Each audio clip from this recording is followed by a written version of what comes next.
युवा कार्य प्रशिक्षण योजनेच्या मोर्चामध्ये सर्व विद्यार्थी आता जमा झालेले आहेत। तर यामध्ये आता जे तुमच्या मागण्या होत्या म्हणजे विद्यार्थ्यांच्या ज्या मागण्या होत्या, प्रशिक्षणार्थ्यांच्या ज्या मागण्या होत्या, ह्या आता सरकारपुढे मांडण्यात येणार आहे। तर यासाठी जवळपास 7 ते 8 हजार विद्यार्थी आतापर्यंत गोळा झालेले आहे आणि अजून सुद्धा संपूर्ण महाराष्ट्रातील विद्यार्थी एका ठिकाणी गोळा होत आहे। तर अशा प्रकारे आता मागण्या ज्या आहे आपल्या ह्या आता सरकारपुढे मांडण्यात येणार आहे आणि यामध्ये आता सरकार कोणता प्रतिसाद देणार आहे यासाठी संपूर्ण विद्यार्थी वाट बघत आहे।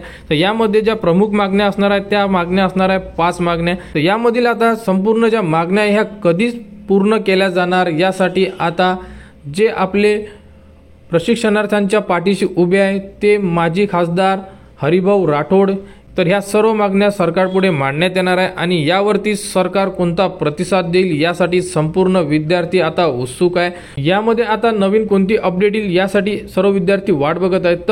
तर युवा कार्य प्रशिक्षण योजनेबद्दल जी पुढील अपडेट येईल ती तुम्हाला आपल्या YouTube चॅनलवर उपलब्ध करून देण्यात येणार आहे। त्यासाठी आपल्या चॅनलला सबस्क्राईब करा व हा व्हिडिओ इतरांपर्यंत शेअर करा।